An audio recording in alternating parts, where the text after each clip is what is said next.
Good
day, everyone.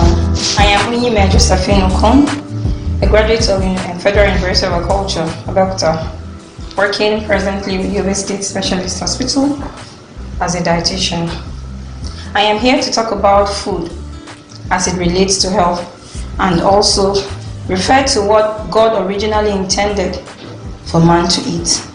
We're going to be discovering so many of the things that food has contributed or will still contribute to our health as humans as long as we exist on the earth.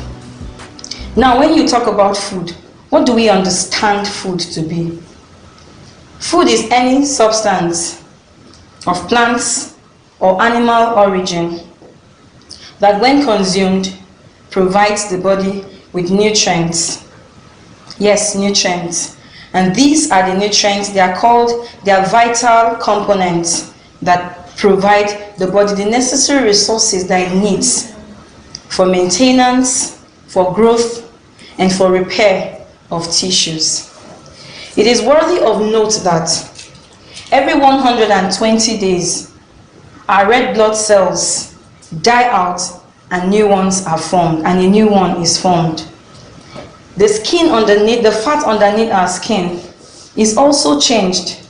Even our skin, the skin we were born with is not the skin we still have at age 7, at age 14, at age 21. This skin changes every 7 years. And even the very digestive tract that we have, for every 3 to 5 days, it wraps off and a new one is formed. And what is responsible for this formation? What materials do they use? Do we make use of bricks? Do we make use of cement? Do we make use of sand? No. Our bodies make use of these essential components called nutrients from the foods that we consume daily to replenish all these things that are lost, to ensure that our bodies maintain itself, because the sincere truth is that our bodies have to maintain itself for us to be alive and well on the earth. Now, we mentioned nutrients. Nutrients, of course, are those essential components that are gotten from food. They are chemical substances that supply the body what the body needs, what the cells need, what the tissues need to grow, to repair itself, and to build up itself. There are various nutrients that we have: the carbohydrates, the proteins, the fats, the minerals, the vitamins, and of course, water. And all of these play major roles in our bodies. Now, majority of us eat carbohydrates and proteins and fat enough. And those ones are known as macronutrients, in the sense that they are required by the body in relatively high amounts daily. You can consume up to 400 grams or more of carbohydrates per day. And these are the ones that supply our body's energy. And your body needs energy for proper functioning. Now, the vitamins, the minerals, are the ones that are referred to as micronutrients. Of course, they are very essential, but our bodies only need little amounts of them daily. And these are the ones that I'm going to be talking about majorly. Originally, God intended in Genesis 1:29. He gave us fruits, He gave us herbs, He gave us plants, and every other things that we would need to live. But man these days have decided to create their own food, and then we are eating a lot of refined things. And these refined things most times do not have these stores of nutrients, these stores of vitamins especially, and minerals that our bodies require. Our processes of cooking most times deplete these vitamins and minerals, and then we are not able to utilize them in our food. What was man originally intended to eat? Before the fall, we see how God gave man what to eat, and of course man was eating that. That was why he even went all the way to pluck the fruit, because of course he has been eating other fruits, eating herbs. So when he saw that other fruit good to the eye, he didn't think twice. He collected it and then he ate. Those fruits, those vegetables majorly are the stores of these vitamins and these minerals that help our bodies to grow and function effectively. Like I said earlier, the foods we eat supplies our body the needed nutrients. What kind of food do you eat, and why do you eat? It is possible for us to derive all our energies, structural materials, and regulating agents from the foods that we eat. We've talked about carbohydrates, proteins, fats, vitamins, minerals. Water also is an indispensable mineral, is an indispensable nutrient that provides the environment in which all the body activities are conducted. It also provides a medium whereby vitamins, vital materials are transported around the body. What then is man supposed to be eating? What then am I supposed to eat? Because if you study through the Old Testament, especially in the book of Genesis at the creation of man, there was never a time where the Bible recorded that Adam was sick or that Eve was sick and one had to be rushed for treatment and all. The reason is that man was consuming what God intended for him to consume. And so there was no record of any sickness, because the body was taking in what it needed and what it could absorb in order for it to work effectively. So what are we to eat, or what have we been eating these days that has contributed to the debilitating illnesses that we have around? There's so many diseases, so many infirmities that are recorded now. The cancers, the heart problems, diabetes, hypertension, obesity, so many others. And every one of these has a link to the food that we eat. Time will not permit us to go into connecting these diseases with their various foods. Now, we just want to know, okay, I have been consuming this particular thing. Now, what am I supposed to consume so that I can live healthy the way God intended me to live healthy? Thank you. So basically, I'll be talking more on fruits and vegetables, because that is the real store, the basic store of those vitamins and minerals, that the antioxidants and every other thing that helps our bodies to grow and develop normally. Vegetables are from plants, and God gave us plants. Fruits are from plants. God gave us plants. And these plants are the ones that have the antioxidants, because the thing is, the human body cannot directly take up food from the soil to eat, and it will not be usable if we take it that way. It is plants that stands as a middleman to convert the inorganic nutrients in the soil to the organic nutrients that our bodies can now use. So when you consume plants, Of course, you are taking in those stores of nutrients that can help your body grow and maintain normal functions. That aside, fruits and vegetables. Most of us just prefer to eat the starch. Eat our yams, eat our gari, eat our eba, our tuwo, our rice, our beans, our bread, and just get full and say, yes, I have eaten. But then, if you continue, now the truth is, those food choices, if you start making them now, it might not affect you at that beginning. But check it. Over years and decades, you're a year old today, you start consuming a particular meal. It might not have effect on you at that moment, but you eat it 10 years, 20 years, 30 years, and then you start coming down with illness, because whatever we do accumulates. And when it gets to a point that the system can no longer tolerate, then your body starts reacting negatively to it. What then should I eat? Fruits, vegetables.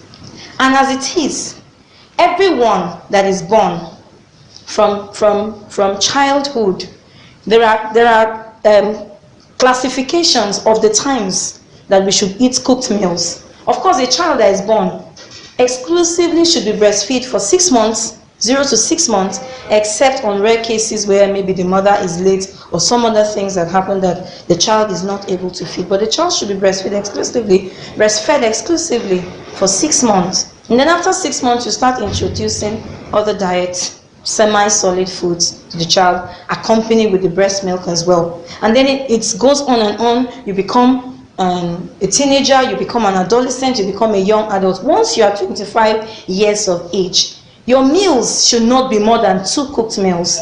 Yes, from 6 months up to the age of that 25, 18 to 25, you can still eat your 3 square meals. From 18 years to 25 years, you can still eat your 3 square meals effectively. But once you're 25, your food should be reduced to at least 2 cooked meals per day.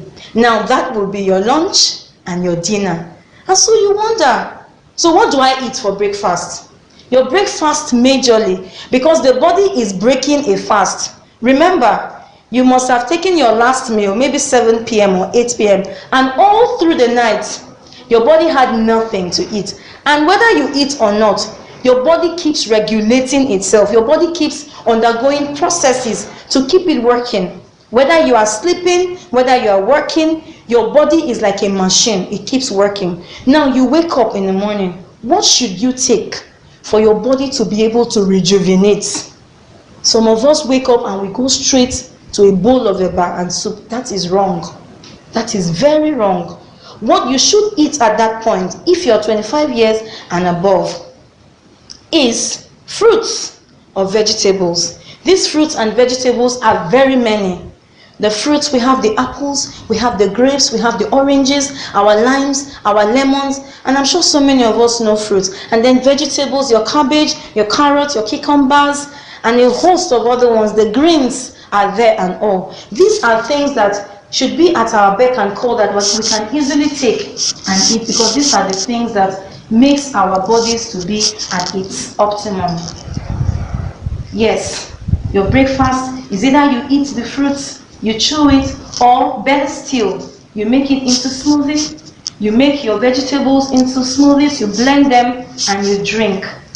The truth is, vegetables are alkaline, and most times, most of these processed foods that we eat are acidic. And when your system is too acidic, then diseases and other things, there is influx of diseases and other infirmities that you just have to start battling with. But by the time you take in alkaline, yes, it balances the pH of your system. And if your pH is balanced, of course you will not come down with diseases. So why don't you opt for fruits and also opt for vegetables? Now, the majority of ways people cook food, you might say, okay, I will do this, I will do this, I will still cook my this and cook my that. But sometimes we take these vegetables and the way we cook them, we end up depleting the nutrients. Sometimes the way we even slice our vegetables prior to cooking, we deplete the nutrients. Our washing and all, So there are guidelines. It's either you take them raw or you follow guidelines on how to cook to ensure that your vitamins, your minerals, and all these nutrients are conserved in those vegetables, because those nutrients are what your body needs to function normally. So now, having looked at fruits, we will now look at what can fasting help us in any way. Because some people, because they are big, they just say they want to fast or they want to do one or two things. Can fasting really help? To a great extent, yes. But there are people with health issues that before you undergo any fast, you should at least seek medical attention from your doctor or whoever it is that gives you medical advice. Now, fasting does a lot to the body. A lot. For somebody who wants to lose weight, of course, fasting can help you lose weight. The reason is that your calorie intake is reduced. And once your calorie intake is reduced, your metabolism is also increased. So you that will normally eat, and it will take you a long time, because normally carbohydrates should not stay in the body unabsorbed for more than 3 hours. Once you take your food, once you eat a meal, in 3 hours, your food should be digested and absorbed. But there are people who have very slow metabolism, and they eat food, and for 6 to 7 hours, their stomachs are still very full. So if you can undertake a fast, of course it will help you to speed up your metabolism. Fasting also helps to improve blood sugar control by reducing insulin resistance. Now, some people who are obese have issues with insulin resistance. Insulin is a hormone that helps the uptake of blood sugar. Now, when you undergo fasting, for people who are obese, if you undergo fasting, or anybody for that matter, if you undertake a fast, it helps to improve your blood sugar control and reduce the rate at which your body resists insulin. And if insulin resistance is reduced, your cells are able to take up blood glucose. And you know what blood glucose does? It will supply your cells the needed energy for running of the body, running of the system, and metabolic activities more effectively. Now, it improves blood pressure, triglycerides, and cholesterol levels. Yes, hence, it has a very beautiful effect on the heart. There is also another school of thought that fasting aids in cancer prevention, that it is just like chemotherapy will prevent the growth of tumors. If a person who has cancer can undertake a fast, of course it has to be under medical supervision. If you can undertake a fast, to some extent, it inhibits the growth of tumors. Now, there are various types of fasting. It can be water fasting, it can be the juice fasting, you can decide to do an intermittent fasting, you can do a partial fasting, you can do a calorie restriction fasting. Water fasting is just that you decide that for a period of time, say a day, all you will take, or 12 hours, all you will take is water, without necessarily loading your system with food, just water. And then the juice fasting, of course, that one you will be on juicing only. You take your smoothies, you take your juices, either vegetables or fruit juices. And then the calorie restriction fast, you decide that you're going to reduce the calories that you take. Yes, your calorie will not be, if you normally would consume 1,500, then you restrict your calories to like 1,000 or 800 calories. There is also the partial fasting. This partial fasting has to do with you deciding that, okay, for this period of time, if you're the type that used to take caffeine in your food, or you take a lot of soda, you can decide that I'm going to do away with all these things for this period of time. That is called partial fasting. You still eat, but some foods are restricted from your diet for that day. Now, there is the intermittent fasting. That's the one most of us engage in, where you completely stay away from food for a period of time, just so your body can heal and all. Of course, fasting has a lot of health benefits, but please, before you undertake a fast, and people that are underweight, BMIs of less than 18.5, please do not undertake a fast. And you that has diabetes or you're obese, before you undertake a fast, you should seek help from your doctors. Once again, what should we eat? Where do we get our nutrients? What do I need to stay healthy? The answer is your fruits and your vegetables. Even that man that is sick, you can decide to juice. Just let him be taking fruits in the mornings. Instead of saying you need your drugs, you need your food to take your drugs. Why don't you remove so much load on the system and let him just go on fruits? Because these fruits don't give the body so much work. It digests so easily. Your body is able to absorb the nutrients so easily. To stay healthy, like I am by the grace of God, I do a lot of fruits, a lot of vegetables. As a dietitian, of course, we have to practice what we teach. So I encourage you today to please don't just go eating carbohydrates and proteins and fats alone, much as these are also very necessary.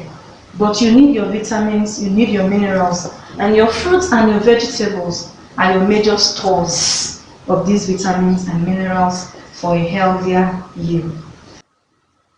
Once again, I remain Dietician Josephine Okon.